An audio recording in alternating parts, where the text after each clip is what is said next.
मैं झुकेगा नहीं साला। मूवी की स्टार्टिंग में हमें लाल चंदन की लकड़ी के बारे में बताया जाता है जो कि दुनिया में कहीं भी नहीं पाई जाती, सिर्फ इंडिया को छोड़कर, और ये लकड़ी जापान भेजी जाती है। इस लकड़ी के बदले में लोगों को करोड़ों रुपए मिलते हैं।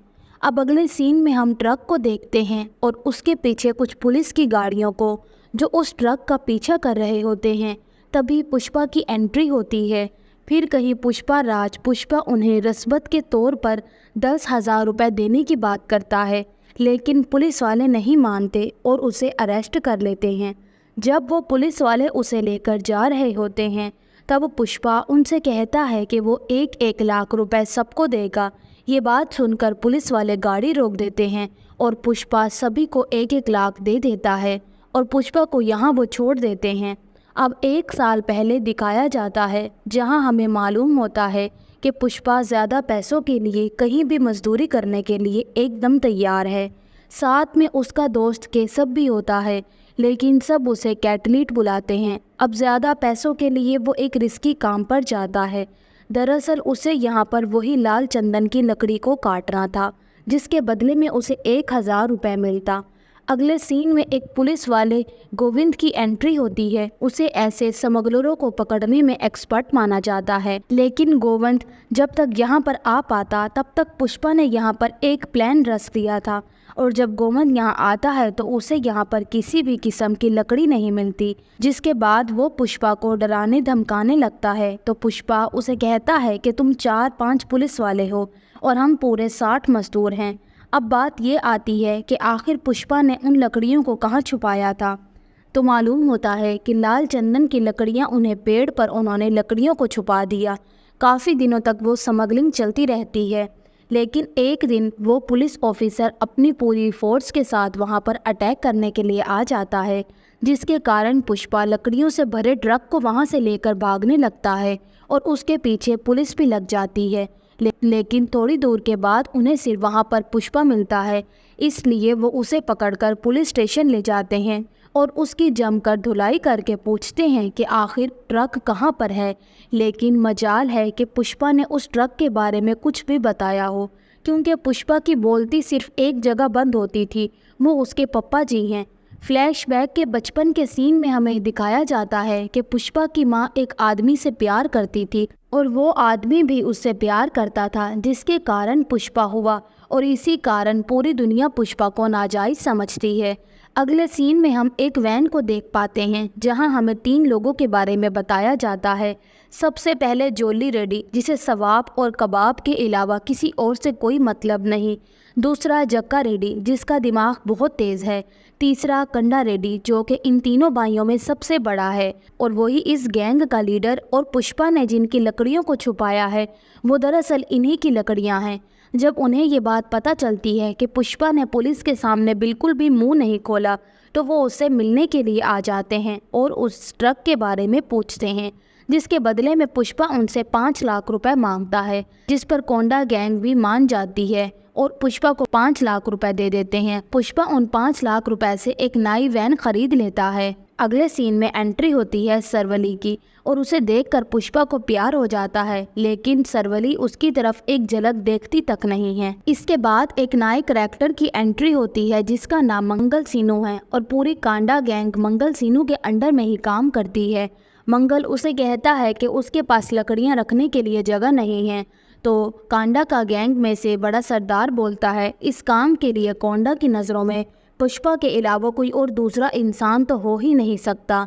इसके बाद थोड़े दिनों के बाद उस अड्डे के बारे में पुलिस को खबर लग जाती है, तो यहाँ पर पुष्पा उन सारी लकड़ियों को नदियों में फेंक देता है और जब पुलिस यहाँ चेकिंग करने आती है तो उन्हें यहाँ कुछ नहीं मिलता। दूसरी तरफ हमें दिखाया जाता है कि जो लकड़ियाँ तैरती हुई गई थी वो डैम के पास आकर रुक जाती हैं।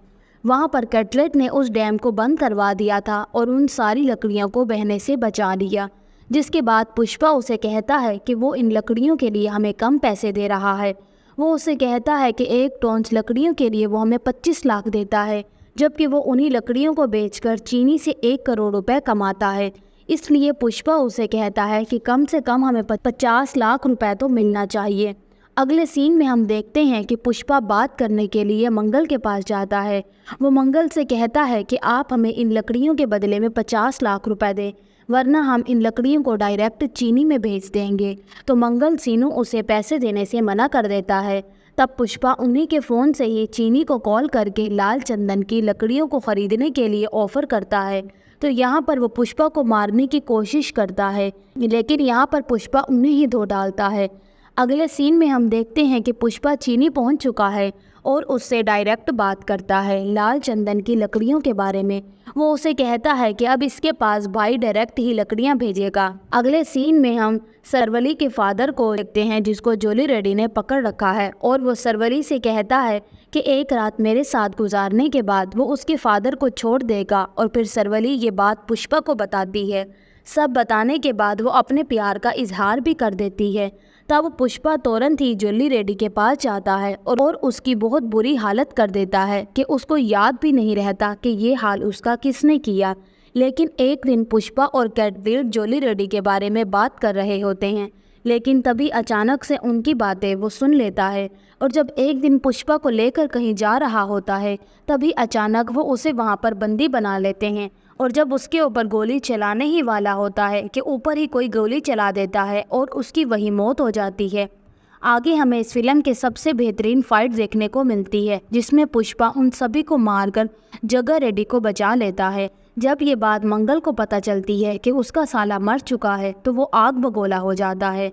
फिर अगले ही दिन एमएलए के साथ बैठक करवाता है। एमएलए के सामने पुष्पा कहता है कि ये सारी गलती मंगल की है, क्योंकि उन लकड़ियों की बहुत ज़्यादा डिमांड है। ये लकड़ी कहीं भी नहीं पाई जाती, दुनिया में सिर्फ हमारे इलाके में ये पाई जाती है। तब एमएलए पुष्पा को सिंडिकेट का लीडर बना देता है और कहता है कि अब पुष्पा के अंडर ही पूरा काम होगा। तो अब लकड़ियों का काम बहुत ही तेज़ी से शुरू हो चुका था और अब इंडिया के कोने कोने में ये लकड़ियाँ पहुँचने लगी थी। पुष्पा यहाँ पर अब बहुत बड़ा आदमी बन चुका था और अब पुष्पा की टक्कर में भी कोई नहीं था। लेकिन तभी एंट्री होती है भनोर सिंह शेखावत की, जो कि एक जाना माना पुलिस वाला था, जिसने ऐसे क्रिमिनलों को काफ़ी बार निपटा चुका है। और अब वो दिन आ ही गया जब पुष्पा और सरवली की शादी होने वाली थी, और शादी का कार्ड नाई एसपी को देने के लिए भी जाता है।